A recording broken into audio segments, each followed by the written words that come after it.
Carb cycling. Although this approach might work for some, it's not for everybody.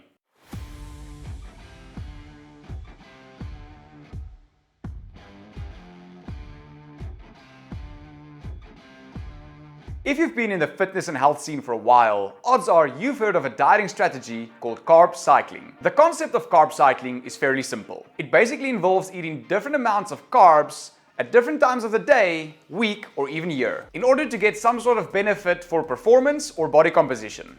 In short, carbohydrate cycling aims to time carbohydrate intake for when it provides the maximum amount of benefits, and exclude carbohydrate intake when it's not needed, all while keeping the protein and fat intake consistent throughout the day. The science behind the strategy is extremely fascinating, and there seems to be quite the benefit in following the strategy. But as I always say, the body is beautifully complex. So keep in mind, although this approach might work for some, it's not for everybody. One of the most common methods of carb cycling ties closely to your training days. On the days where you're not as active, your carb intake will be relatively low. Taking the best training split known to man, Monday will be push, Tuesday will be cardio, Wednesday is pull, Thursday cardio, Fridays legs, Saturdays cardio again, and then Sundays a rest day. High carb days will typically be done on big muscle group days, Mondays, Wednesdays, and Fridays. There are two main principles that play a role in carb cycling: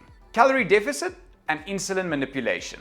Calorie deficit is a term that you should be very familiar with if you've watched any of my videos on this channel. While on that topic, feel free to subscribe. I post new videos on here every Monday. So a calorie deficit occurs when you consume less energy in a day than your body expends. So when you have low carb days, your calorie intake will be lower than normal, resulting in a bigger energy deficit.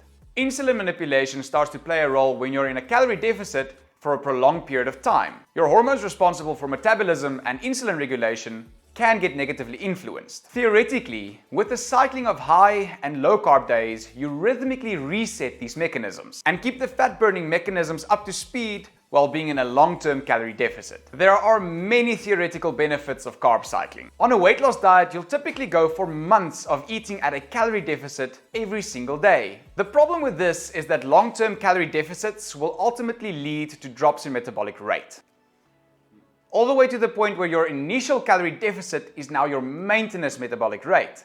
And weight loss comes to a halt.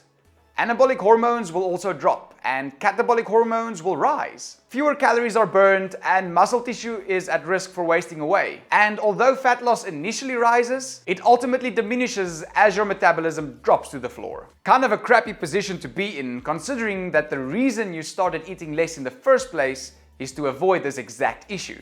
And that's when carb cycling comes in. By cycling high carb days into your schedule, you can fend off metabolic slowdown caused by a calorie deficit by theoretically resetting the catabolic state of the body with the added carbs. And more importantly, the added calories brought along by the added carbs shifts things into an anabolic state. On top of all of this, the extra carbs will also mean added glucose and insulin in the bloodstream, which in return will help provide more energy for your workouts and help to fend off muscle breakdown.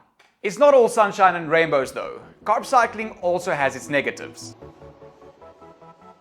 First is the meticulous planning it requires. Each and every day you have to specifically plan exactly how much carbs you will be eating, which carbs you will be eating, and when you will be eating them. All while knowing that carb-heavy meals should be consumed close to workout sessions for optimal performance outcomes. This isn't the easiest thing to do or adhere to if you're already struggling to find time to go to the gym.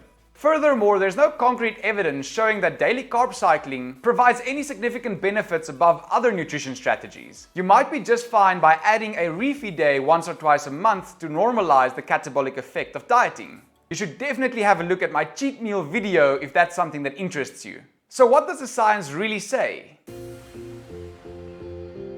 From a pure weight loss perspective, it is a bit hazy. Research done by Kevin DeHall and his team suggests that there is no significant difference in weight loss results between diets that restrict one form of macronutrients, such as protein or carbs, over another. A 2018 study also suggests that diets that allow people to tailor their food consumption and type of food to their needs and preferences tend to experience better adherence and weight loss results. Some people might find this carb cycling approach more suitable for their needs. and therefore might find that this diet helps them with weight loss. But at the end of the day, the key to weight loss is long-term adherence to a calorie deficit-based diet. From a muscle gain and sports performance perspective, things look a little bit better.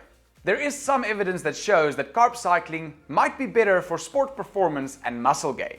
A 2017 study suggests that bodybuilders who utilize carb cycling do so because it enhances fat loss while maintaining muscle mass. This study found that carb cycling increased glycogen stores. The participants also noticed that these high carb days aided in their training performance and helped them recover mentally from a workout session faster.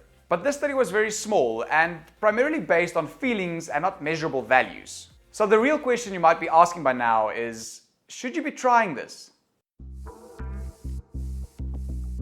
Well, it depends. In my opinion, a well-rounded diet, high in protein, medium in carb, and plant-based fat focused is best. And I get the best results with most of my clients using this structure. However, if you have the time and skills, this might work for you. We should, however, remember that carb cycling is seen as an extreme diet. It really isn't for everyone.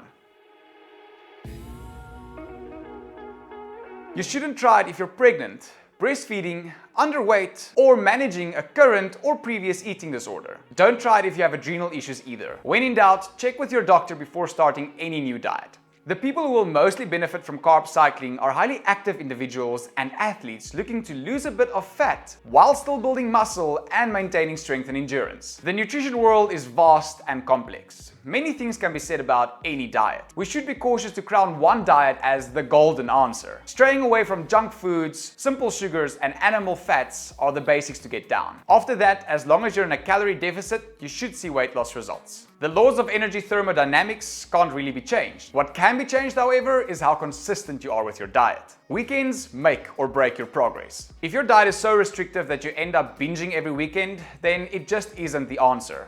Your diet should be enjoyable. A healthy lifestyle shouldn't make you miserable. If this is the case, feel free to send me a DM on Instagram. I'd love to help. Anyways, I really hope you enjoyed this video. I'll see you in the next one. Every Monday as always. Cheers.